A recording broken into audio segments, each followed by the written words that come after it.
வணக்கம் நேயர்களே, நான் உங்கள் கார்த்திக். நம்முடைய சிறப்பு நேர்காணலில் மூத்த பத்திரிகையாளர் பிரியன் இணைந்திருக்கிறார். அவரிடம் விரிவாக பேசலாம். வணக்கம் சார். வணக்கம் சார். ஜனநாயகன் பட விவகாரம் மீண்டும் தள்ளி போயிருக்கு. இது இது குறித்த உத்தரவ சிங்கிள் ஜட்ஜ் பெஞ்சே டிசைட் பண்ணலாம் அப்டின்ட்டு டபுள் ஜட்ஜ் பெஞ்ச் அனுப்பியிருக்காங்க. இந்த உத்தரவ நீங்க எப்படி பார்க்குறீங்க? கண்டிப்பாக இது இப்ப அந்த பட தயாரிப்பாளருக்கு ஒரு பேர் இடியா இருக்கும்னு நெனைக்கிறேன். விஜய் தரப்புக்கெல்லாம் இது தாங்கள் ஏதோ அரசியல் ரீதியாக பழிவாங்கப்படுகிறோமோ! அப்பிடின்ற ஒரு எண்ணத்த இன்னும் மேலும் வலுப்படுத்துற ஒரு விஷயமா இது மாறக்கூடிய வாய்ப்பு இருக்கிறதையும் நான் பார்க்குறேன். அதாவது ஜனநாயகன் படத்துக்கு முதல்ல அவங்க பல கட்ஸ்லாம் குடுத்தாங்க. இவுங்க அதெல்லாம் கட்டெல்லாம் சரி பண்ணி குடுத்தாங்க. அப்புறம் அதில யா அதில யாரோ ஒருத்தர் சென்சார் போர்ட்ல யாரோ ஒருத்தர் அப்ஜெக்ட் பண்ணாங்க. மத உணர்வுகள புண்படுத்துற மாரி இருக்கு. ஏதோ ராணுவத்தோட சிம்பல் எல்லாம் பயன்படுத்துறாங்க அப்படின்னு சொல்லி உடனே ரிவிஷன் கமிட்டிக்கு அனுப்ப சொல்லி சென்சார் போர்டு தலைவர் சொன்னார். அதை எதிர்த்து இவங்க சிங்கிள் ஜட்ஜிக்கு போனாங்க. சிங்கிள் ஜட்ஜி என்ன சொன்னார், சென்சார் போர்டு அதிகாரியோட உத்தரவை ரத்து பண்ணி தணிக்கை சான்றிதழ் கொடுங்கன்னாங்க. அவங்க தணிக்கை சான்றிதழ் கொடுக்காம என்ன பண்ணாங்க, சென்சார் போர்டு அப்பீலுக்கு போனாங்க. சென்சார் போர்டோட வரலாறுலேயே அப்பீலுக்கு போகிறது ஆச்சரியமான விஷயம். அப்பீலுக்கு போகிறது மட்டும் இல்லாமல் அதுக்கு சென்சார் போர்டுக்கு ஆதரவாக துஷார் மேத்தான்னு சொலிசிட்டர் ஜெனரல் ஆஃப் இந்தியா அவரே காணொலியில் ஆஜராகிறார். அங்கேருந்து அவரே ஆஜராகி இது பண்ணுறார், பெஞ்சில் ஆஜராகி இது பண்ணுறார். பெஞ்சில் டிலே ஆன உடனே சுப்ரீம் கோர்ட்டில் போய் படம் பொங்கலுக்கு ரிலீஸ் ஆகணும்னு ஆர்டர் கேட்க போகிறாங்க. அவங்க என்ன பண்ணுறாங்க, விசாரிச்சுட்டு நீங்கள் பெஞ்சுக்கிட்டே போங்க, 20ஆம் தேதிக்குள்ளே விசாரித்து ஆர்டர் கொடுக்கணும்னு. இங்கே 20ஆம் தேதி விசாரிக்கிறாங்க, 27ஆம் தேதி தீர்ப்பு கொடுக்குறாங்க. இன்றைக்கி தீர்ப்பு கொடுத்துருக்காங்க. மறுபடியும் நீங்கள் சிங்கிள் ஜட்ஜிகிட்டே போங்கன்னாங்க. அவர் தான் சிங்கிள் ஜட்ஜ் ஏற்கனவே சொல்லிட்டார்ல, தணிக்கை சான்றிதழ் கொடுங்க, ரிவிஷன்லாம் பண்ண வேண்டாம், தணிக்கை சான்றிதழ் கொடுங்கன்னு சொல்லியாச்சுல, மறுபடியும் எதுக்கு அவர்கிட்ட அனுப்புறீங்க? அப்போ கீழேருந்து பெஞ்சிலேருந்து சுப்ரீம் கோர்ட்லேருந்து பெஞ்சிலேருந்து கீழே தனி நீதிபதி அப்படின்னா, இது மேலேருந்து கீழே, கீழேருந்து மேலே அப்படின்னு போயிட்டு வர்றது அந்த அந்த தயாரிப்பாளருக்கு எவ்வளோ பெரிய மன உளைச்சல். ஒரு கருத்து ரீதியான முடக்கம், அது கருத்து சுதந்திரத்துக்கான ஒரு கட்டுப்பாடு, இந்த மாதிரி விஷயங்கள் ஒரு பக்கம் இருந்தால் கூட, ஒரு நிதி ரீதியாக பார்க்கும்போது, பண ரீதியாக பார்க்கும்போது, இன்வெஸ்ட்மெண்ட் ரீதியாக பார்க்கும்போது, அந்த ப்ரொடியூசருக்கு பெரிய கஷ்டம். பொருளாதார ரீதியாவே பெரிய பொருளாதார ரீதியாக பெரிய கஷ்டம். அதான் அரசியல் ரீதியாக பார்க்கும்போது, நீங்கள் விஜயோடைய படத்தை முடக்கிறீங்களோ, முடக்காதது டிலே பண்ணுறீங்களோ அப்படின்ற ஒரு எண்ணமும் வருது. இதில் கோர்ட் இன்வால்வ் ஆகிருக்கிறதுனால நேரடியாக நம்ம கோர்ட் எதுவும் குற்றம் சொல்ல முடியாது. ஆனால் நடக்கிற விஷயங்கள்லாம் ஜனநாயகம் டிலே ஆகுது, அவ்வளோதான். இந்த டிலே ஆகிறதுனால விஜய் அரசியல் இருக்கிறதுனால டிலே ஆகிறதான ஒரு கேள்வி பாமரர்கள் மத்தியில், மக்கள் மத்தியில் கண்டிப்பாக எழக்கூடிய ஒரு கேள்வி. அப்போ அதுக்கு பதில் சொல்ல வேண்டிய கட்டாயம் மத்திய அரசுக்கு இருக்குது. ஆக்சுவலாக ஏன் டிலே பண்ணுறீங்க? அப்போது மறுபடியும் தனி நீதிபதி என்ன சொல்லுவாங்க, விசாரிச்சுட்டு சரி நீங்கள் நான் ஏற்கனவே சொன்ன மாதிரி நீங்கள் படம் ரிலீஸ் பண்ணுங்கள், தணிக்கை சான்றிதழ் கொடுங்க, ரிவிஷன் கமிட்டிக்கெலாம் போக வேண்டாம், தணிக்கை சான்றிதழ் கொடுங்க அப்படின்னு சொல்லிட்டா மறுபடியும் அவங்க அப்பீல் போவாங்களா? அப்படி சொல்லிட்டாங்க வச்சுக்கோங்க. அப்போ மறுபடியும் சென்சார் போர்டு மறுபடியும் இல்லைங்க ரிவிஷன் கமிட்டி பார்த்த பிறகு தான் கொடுக்க முடியும் அப்படின்ற ஒரு இடத்துக்கு வருவாங்களா? அப்போ இன்னும் டிலே ஆகும்ல ஃபர்தரா, இல்லை அப்பீலுக்கு போவாங்களா? ஸோ இது ஒரு குழப்பமான சூழலில் கொண்டு நிறுத்தியிருக்காங்க. ஆக்சுவலாக நமக்கு இந்த நீதிபதிகள் இந்த மாதிரி சொல்கிறது நம்ம அவங்க சொல்கிற விஷயங்களை தான் நம்ம பற்றி பேசுகிறோம். அவங்க அது அது அது அது ஏற்படுத்துகிற தாக்கத்தை பற்றி தான் நம்ம பேசுகிறோம். ஆக்சுவலாக அப்போது இது டிலே ஆக ஆக என்ன ஆகுன்னா, பொங்கலுக்கு ரிலீஸ் ஆகிருந்தால் அது 3-4 நாளில் அது ஓரளவுக்கு வசூல் பண்ணியிருக்கோம். இப்போ நீங்கள் டிலே பண்ணதுனால அடுத்து எந்த ஃபெஸ்டிவல்னு சொல்ல முடியாது. ஆனால் எலெக்ஷன் நெருக்கத்தில் அது வந்ததுன்னா விஜய்க்கு ஒரு டைப் கொடுக்குற ஒரு விஷயமா இருக்கும். அதுக்கு இன்னும் கொஞ்சம் பேசுகிற ஒரு பொருளாக மாறும் அது ஆக்சுவலாக. அப்போ அரசியல் ரீதியாக அவருக்கு ஒரு பெனிஃபிட் கொடுக்குற வாய்ப்பு இருக்குது. அப்போது நமக்கு தோன்றது என்னென்னா, அரசியல் ரீதியாக அது பெனிஃபிட் கொடுக்கட்டும் அப்படின்னு நினச்சி பண்ணப்படுறதா பாஜக பண்ணுறாங்களா? அவங்களுக்கு என்ன நோக்கம் இருக்குதுன்னு நமக்கு புரியல. இன்னொன்று பார்த்தீங்கன்னா ஜனநாயகனை இது மாதிரிலாம் பாடாப்படுத்துறது மூலமாக பாஜக விஜயை பழி வாங்குது அப்படின்ற ஒரு பேசுபொருள் உலாவுது இல்லை, வெளிவருது இல்லை, அது விஜய்க்கு அட்வான்டேஜாக போகும். பாஜக எதிர்ப்பு ஓட்டை விஜய்க்கு கொண்டு சேர்க்கும். அது அந்த ஓட்டெலாம் திமுகவுக்கு போயிட்டுருக்கு. நம்ம விஜய் தொடர்ந்து ஹராஸ் பண்ணுற ஒரு விஷயத்தையே பண்ணிட்டு இருக்கலாம் அப்படின்ற மாதிரி ஒரு விஷயம் நடக்குதான்னு ஒரு விஷயம் இருக்கு. பாஜக எதிர்ப்பு ஓட்ட டிஎம்கேக்கு போகாம விஜயை நோக்கி திருப்புறது ஒரு விஷயம். அதான் பாஜக விஜயை பழிவாங்குது, விஜயை தான் ஒரு எதிரியா நினைக்குதுன்ற ஒரு சுச்சுவேஷனை உருவாக்கினா, திமுகவுக்கு போற பாஜக எதிர்ப்பு ஓட்டை விஜய்க்கு தள்ளி விடலாமோ, திமுக அந்த ஓட்டை பிரிக்கலாமோன்னு பாஜக நினைக்குதான்னு ஒரு எண்ணம் இருக்கு ஆக்சுவலா. சரி, இதெல்லாம் எவ்வளவு தூரம் சாத்தியம் தெரியல. இந்த ஒரு படத்தை வச்சுட்டு பாஜக எதிர்ப்பு ஓட்டுகள்லாம் விஜய்க்கு போகணும்லாம் சொல்ல முடியாது. அப்படியே ஒரு வேலை அந்த மாதிரி நடக்குமான்னு அவங்க ட்ரை பண்ணி பார்க்குறாங்களான்னு கூட யோசிக்க வேண்டியதாக இருக்குது. ஏன்னா இல்லை, எங்களை நீ கொள்கை எதிரின்னு சொல்லல, உன்னை நான் பழி வாங்குறேன் அப்படின்னு நினைக்கிறாங்களா தெரியாது. மொத்தத்தில் என்னன்னு பார்த்தீங்கன்னா, ஜனநாயகம் டிலே ஆகுது, கருத்து சுதந்திரத்துக்கு ஒரு முட்டுக்கட்டை போடுற ஒரு விஷயமா இருக்கிறது தவிர, மத்திய அரசு, மத்திய பாஜக அரசு சென்சார் போர்ட அரசியலுக்கும் பயன்படுத்துகிறதா என்ற எண்ணம் மக்களுக்கு தோணுது ஆக்சுவலா. இல்ல இது வந்து பாஜகவோட நெருக்கடி அப்படின்னு புரிஞ்சுக்கணுமா? இல்ல விஜய் தரப்பு வந்து இந்த விஷயத்த கொஞ்சம் இம்மெச்சூரா ஹேண்டில் பண்ணிட்டாங்க அப்படின்னு புரிஞ்சுக்கலாமா? அதாவது விஜய் தரப்பு முதல்லயே தனி நீதிபதிட்ட போகாம ரிவிஷன் கமிட்டிக்கு வெயிட் பண்ணியிருந்தாங்கன்னு வச்சுக்கோங்களேன். ரிவிஷன் கமிட்டி பார்த்துட்டு ஒரு வாரத்துல ஏதோ கட்டு கிட்டுலாம் பார்த்துட்டு குடுத்துருக்கலாம் ஒருவேளை. அதுக்கான வாய்ப்பு இருந்தது. இவங்க எந்த கட்டுலாம் வரக்கூடாதுன்றதுக்காக இவங்க விரைவுபடுத்துறதுக்காக இப்ப டேட் ஃபிக்ஸ் பண்ணிட்டாங்கல்ல, பொங்கல் டேட்டு. ஆக்சுவலா டேட் எங்கள கேட்காம எப்படி ஃபிக்ஸ் பண்ணீங்கலாம் கேட்கறாங்க. அதெல்லாம் தப்பான விஷயம் ஆக்சுவலா. எல்லா ஏன்னா எல்லா படங்களுமே அதான் படங்களுக்குமே அப்படிதான் டேட்ட ஃபிக்ஸ் பண்ணுவாங்க. முதல் நாள்ல வந்து சென்சார் வந்து கிளியர் பண்ணுவாங்க. அதெல்லாம் நாளைக்கு படத்துக்கு இன்னைக்கு கிளியர் பண்ண விஷயங்கள்லாம் நெறைய இருக்கு. அதனால ராத்திரியா கிளியர் பண்ற விஷயங்கள்லாம் நெறைய இருக்கு. அதனால கிளியர் பண்ணிட்டாங்க. கிளியர் பண்ண ஒரு ஒரு அந்த சென்சார் போர்டு பார்த்துடுது. பார்த்த பிறகு ஒரு மெம்பர் ரைஸ் பண்றாரு அப்ஜெக்ஷன. மத உணர்வுகள புண்படுத்துற மாரி இருக்குன்ட்டு. உண்மையிலேயே இப்போ இவ்வளவு தூரம் பாஜக பண்றத பார்த்தா, அதுல மத்திய அரசுக்கு எதிரான ஏதாவது விஷயங்கள் இருக்கும்னு நம்ம சந்தேகப்பட வேண்டியதா இருக்கு ஆக்சுவலா. இல்ல ஆக்சுவலி இன்னைக்கு டபுள் ஜட்ஜ் பெஞ்சும் மத உணர்வுக்கு எதிரான விஷயங்கள்லாம் இருந்தா ஈஸியா அலோவ் பண்ண முடியாதுன்னு கண்டனம் தெரிவிச்சிருக்காங்க. மேலும் சிங்கிள் ஜட்ஜ் பெஞ்சையும் கொஸ்டின் பண்ணியிருக்காங்க. நீங்க ஏன் இவ்வளோ அவசரமா வெர்டிக்ட் குடுத்தீங்க? நீங்க சிபிஎஃப்சிக்கு ஒரு டைம் குடுத்துருக்கணும்ல அப்படிங்கிற விஷயத்தையும் கேட்டிருக்காங்க. அப்படி கேட்டவங்க எதுக்கு தனி நீதிபதிட்ட மறுபடியும் தள்ளி விட்டு தனி நீதிபதியோட தீர்ப்புல குற்றம் காண்ற பெஞ்ச் எதுக்கு தனி நீதிபதிட்ட மறுபடியும் தள்ளி விடுது? தனி நீதிபதியோட உத்தரவ வந்து ரத்து பண்ணிட்டு திரும்ப அவங்க கேஸ அவங்க டிஸ்கஸ் அவங்ககிட்ட எதுக்கு தள்ளி விடுறீங்க? தனி நீதிபதி அவசரமா முடிவு எடுத்துட்டாருன்ற போது நீங்க முடிவு எடுக்கலாம்ல. முடிவு இவங்களே எடுக்க கூட நீங்க ரிவிஷன் முடிவு கமிட்டி எடுக்கலாம்ல. பெஞ்ச் முடிவு எடுக்கலாம்ல. உங்ககிட்ட அதிகாரம் இருக்குல்ல. எதுக்கு நீங்க தனி நீதிபதி சுப்ரீம் கோர்ட் பெஞ்சுக்கு தள்ளி விடுறதுல ஒரு அர்த்தம் இருக்கு. அவங்க வந்து லோக்கல்ல விசாரிக்கட்டும். நம்ம விசாரிக்க வேண்டாம்னு அவங்க பண்ணாங்க. ஏன்னா தமிழ் படமா இருக்கு. இன்னும் கொஞ்சம் டீட்டெயிலா இங்க விசாரிக்க முடியும்னு தள்ளி விட்டாங்க வச்சுக்கோங்க. நீங்க விசாரித்து முடிவு பண்றதுக்கான அதிகாரம் உங்களுக்கு இருக்குல்ல. நீங்க எதுக்கு தனி நீதிபதி தள்ளி விடுறீங்க? அப்போ இது இன்னும் டிலே ஆற ஒரு விஷயம் தானே. தனி நீதிபதி ஏன் அவசரப்பட்டு முடிவு எடுத்தாருன்னு கேள்வி கேட்கிற நீங்க, இப்ப எதுக்கு மறுபடியும் தனி நீதிபதி தள்ளி விடுறீங்க? அப்போ தனி நீதிபதி என்ன பண்ணுவாங்க? அவங்க விசாரணைன்ற பேர்ல அவங்க ஒரு நாள் அவங்க ஏற்கனவே பெஞ்ச் சொல்லிடுதுல்ல, நீங்க ரொம்ப அவசரப்பட்டீங்கன்னு. அப்போ ரொம்ப காஷியஸா இனிமே மெதுவா விசாரிப்பாங்க. விசாரிச்சு அவங்க ஒரு 4, 5 நாள் 10 நாள் எடுத்துப்பாங்க. அப்போ இது அப்படியே போக போக தேர்தல் நெருக்கத்துல சப்போஸ் தேர்தல் நோட்டிஃபிகேஷன் இஷ்யூ பண்ணிட்டாங்கன்னு வச்சுக்கோங்களேன். அப்ப இந்த படம் வந்து யாரோ ஒருத்தன் கேஸ் போடுவான். தேர்தல் போது இந்த படம் வெளில வரக்கூடாது. இதுல அரசியல் இருக்குன்னு எவனோ ஒருத்தன் கேஸ் போட்டா ஏதோ ஒண்ணு பண்ணா வச்சுக்கோங்க. அப்போ அதுக்கு ஏதாவது பிரச்சனை வந்தா என்ன பண்றது? இப்பதான் எல்லாத்துக்கும் கோர்ட்ட நாடுறாங்களே.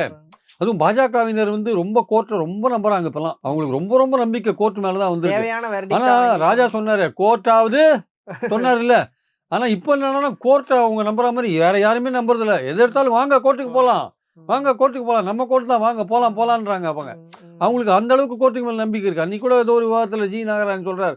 கவர்னர் வந்து அப்படியே உரைய படிக்கணும். இல்லாட்டி கோர்ட்டுக்கு போட்டும் அப்படின்னாரு. அதான் நான் சொன்னேன். உங்களுக்கு ரொம்ப நம்பிக்கை சார் கோர்ட் மேல. உங்க நம்பிக்கை ஏன் இருக்குன்னு எங்களுக்கு புரியுது. நாங்க எல்லாருமே தான் கோர்ட்டுக்கு போகணும்னு தான் நீங்க எதிர்பார்க்குறீங்க. எல்லா விஷயத்துக்கும் கோர்ட்டுக்கு போணும். கவர்மெண்ட்டே கோர்ட்ட கட்டி தான் நடக்கணும்னு எல்லாத்துக்கும் கோர்ட்டுக்கு போயிட்டு இருக்கீங்க. ஏன் நீங்க கோர்ட்டுக்கு போறீங்கன்னு உலகத்துக்கே தெரியும் சார் நானு. பாயிண்ட் என்னன்னா வந்து அப்போ வந்து எல்லாத்துக்கும் வந்து இவங்க ஜனநாயகன் டீம் வந்து கோர்ட்டுக்கு வந்து முதல்லயே போச்சுல்ல. நாங்க ரிலீஸ் டேட் ஃபிக்ஸ் பண்ணிட்டோம்னு சிங்கிள் நீதிபதிட்ட போனாங்கல்ல. ஒருவேளை அது போகாத அவங்களுக்கு பொங்கல்ல ரிலீஸ் பண்ணணும்னு ஒரு ஆர்வத்துல போனாங்க. அது எங்கேயோலாம் போய் எப்படியோ போய் கடைசியில அவங்களுக்கு வினையா போயிடுது அது ஆக்சுவலா. அத ஒரு ஆயுதமா வந்து எடுத்து டீல் பண்றதுக்கு வசதியா போச்சு ஆக்சுவலா. ஸோ ஜனநாயகன் டீமும் வந்து கொஞ்சம் அவசரப்பட்டுட்டோம் முன்னாடி. பொங்கலுக்கு ரிலீஸ் பண்ணணும் நம்ம கோர்ட்ல நல்ல தீர்ப்பு கிடைக்கும்னு போனாங்க. நல்ல தீர்ப்பும் கிடைச்சது. ஆனா எதிர்பாராத தீர்ப்பு என்னன்னா சென்ட்ரல் போர்டு அப்பீல் பண்ணுவான்னு தான். சிபிஎஃப்சி இவ்வளவு தூரம் அக்ரெசிவா அக்ரெசிவா டீல் பண்ணுவான்னா நினைச்சிருக்க சிபிஎஸ்இன்னா மத்திய அரசு. மத்திய ஏன் அரசு. இப்படி இவ்வளோ அக்ரெசிவா டீல் பண்ணீங்க? அங்க தான் வந்து நமக்கு டவுட் வருது ஆக்சுவலா. அப்புறம் மேலேருந்து கீழ வருது, கீழேருந்து மேல போகுது நீதிமன்றங்கள்ல. அதுவும் நமக்கு வந்து ஒரு அதாவது அந்த டீமுக்கெல்லாம் ஒரு சங்கடத்த உருவாக்கும். விஜய் தரப்பு ரசிகர்களுக்கெல்லாம் நம்ம அரசியல் ரீதியா நம்ம விஜய ஆட்கள பழி வாங்குறோங்கிற பழி பேர்ல வாங்குறாங்களோ? ப்ரொடக்ஷன் வேல்யூஸ்ங்கிற பேர்ல எல்லாரையுமே ஒரு பெரிய த்ரெட் குடுத்த மாரி ஆ இஷ்யூ ஆயிடுச்சு. இது வந்து இப்போ ஸ்டாலின் அவர்கள் ட்வீட் போட்ட மாரி பராசக்திக்கு பிரச்சனை வந்து அப்போ பொதுவான ஒரு ட்வீட் போட்டாரு அவரு. கருத்து சுதந்திரத்துக்கு எதிராக சிபிஎஸ்இ பயன்படுத்துறாங்கன்னு போட்டார். கிட்டத்தட்ட அது விஜய் வந்து இதை வாயை திறக்காது இருக்காரு. விஜய்க்கு என்ன பிரச்சனைன்னா, நம்ம படத்துல சம்மந்தப்பட்டிருக்கோம் நம்ம. நம்ம வாயை திறந்தா நம்மளால அது டிலே ஆச்சுன்னு ஆகக்கூடாது ப்ரொடியூசருக்கு அப்படின்னு ஒரு அந்த எண்ணத்துல கூட ஒரு வாயை மூடிட்டு இருக்கலாம். ஆனால் இதெல்லாம் ஒரு முடிவுக்கு வந்த பிறகு நேத்து சொன்னார்ல பேச்சுல அழுத்தம் என்ன அழுத்த முடியுமா? எனக்கு அழுத்தம் கொடுக்க முடியுமான்னு கேட்டார்ல. உண்மையிலேயே அவருக்கு அழுத்தம் கொடுக்கப்பட்டிருக்கு ஆக்சுவலா. ஏதோ ஒரு அழுத்தம் அவருக்கு கொடுக்கப்பட்டிருக்கு. அந்த அழுத்தம் என்னன்றது புரியல. அந்த டெல்லிக்கு போயிட்டு வந்த பிறகு தான் அவர் ஏடிஎம்கே அட்டாக்கை ஜாஸ்திப்படுத்துறாரு. ஏடிஎம்கே அட்டாக்கை அதிகப்படுத்துறாரு.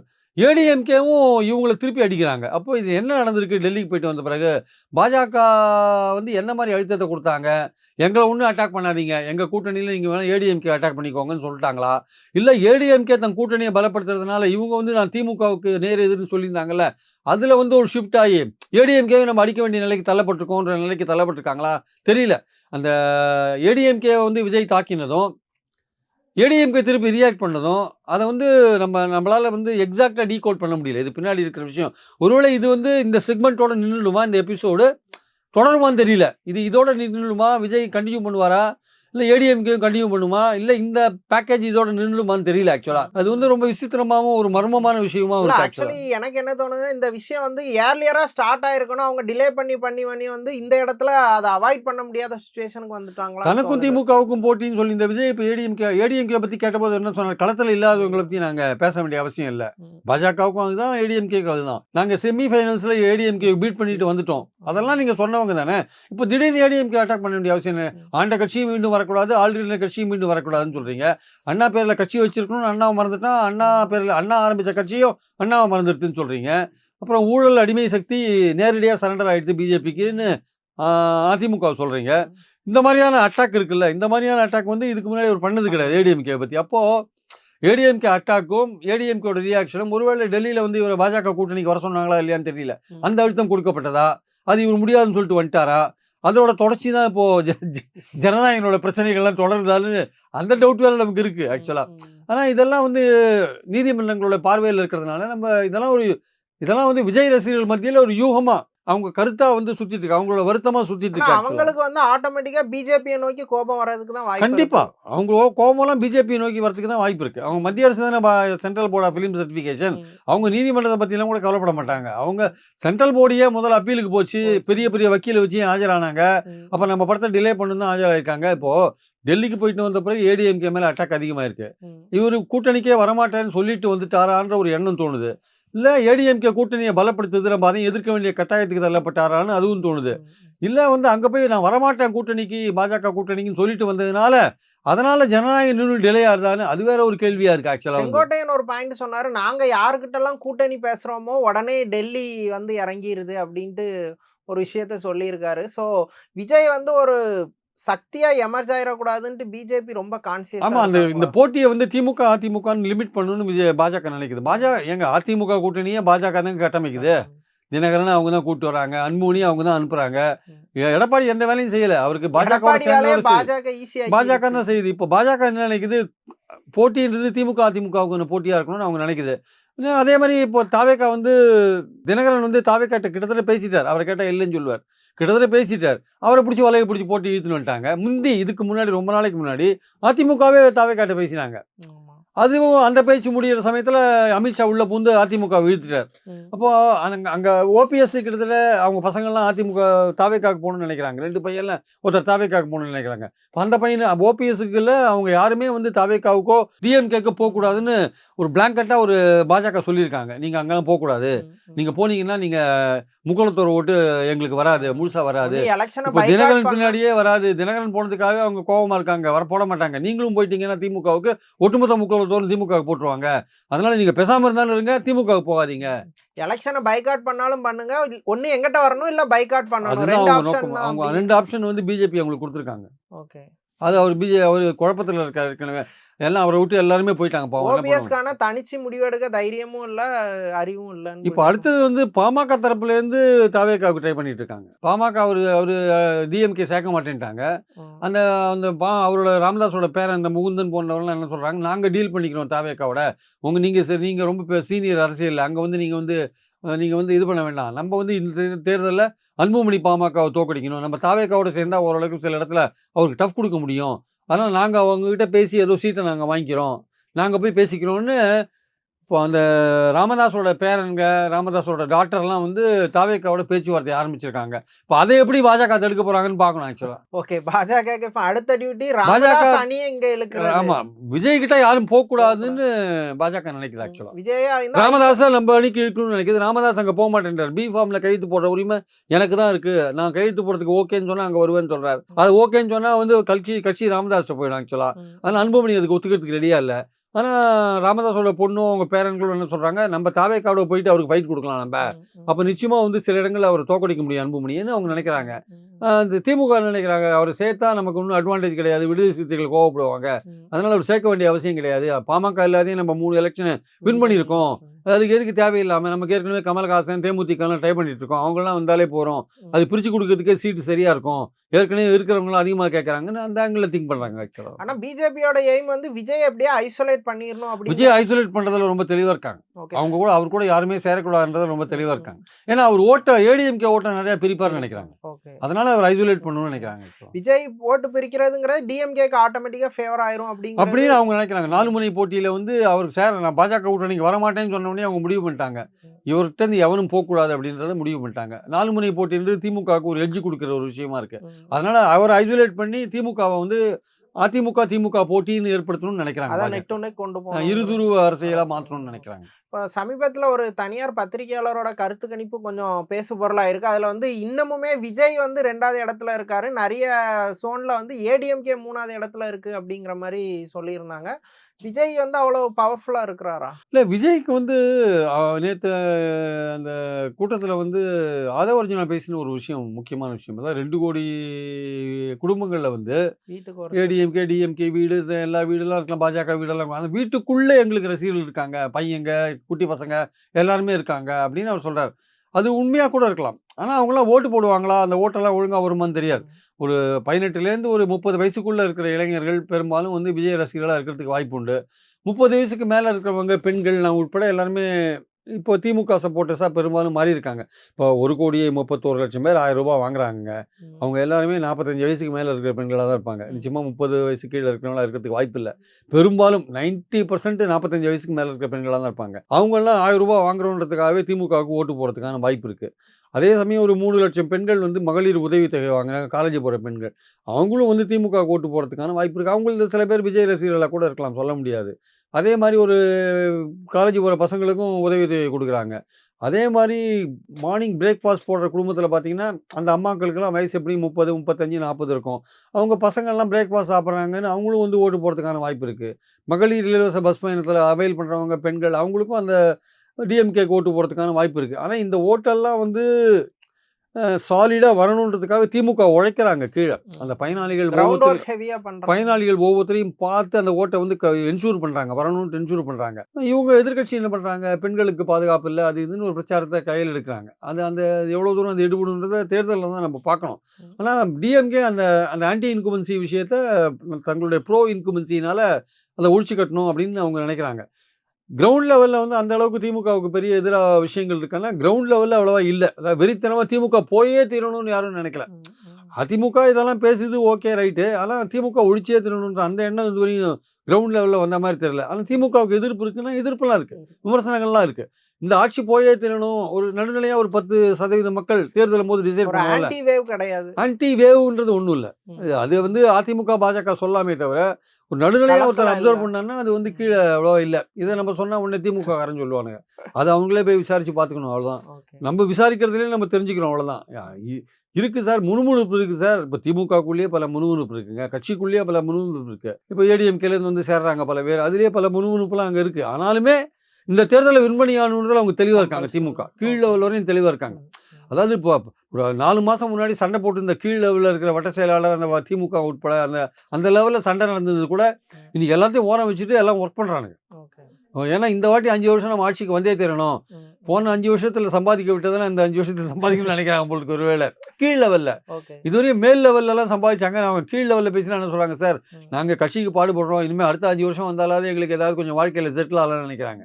செட்டில் ஆனா நாங்களும் 4 பேருக்கு நல்லது பண்ணிட்டு இருக்கோம் சார். எங்களால முடிஞ்சது பண்ணிட்டு இருக்கோம் நாங்க. ஏதோ நாங்களும் வாழ்க்கையில செட்டில் ஆகணும்னு அப்படி நினைக்கிறாங்க. அது வந்து அரசியல்ல இயல்பு தானே. ஆமா. கீழ் லெவல்ல இருக்கிறவங்க வந்து வாழ்க்கையை செட்டில் பண்ணணும்னு நினைக்கிறது இயல்பு தானே. ஸோ அதனால அவங்க ரொம்ப கீனா ஒர்க் பண்றாங்க கீழ் லெவல். ஓகே. ஸோ இந்த மாதிரி ஒர்க் பண்ணும்போது நம்ம வந்து ஒரேடியா வந்து திமுக வந்து மோசமா தோத்துரும்லாம் சொல்றதுக்கான வாய்ப்பு இல்ல. ஆனா ஏடிஎம்கே, பிஜேபி மேக்ஸிமம் ட்ரை பண்றாங்க. தமிழ்நாடு அரசியல் குறித்து பல விஷயங்கள ரொம்ப விரிவா பேசுனீங்க. நன்றி சார். Thank you.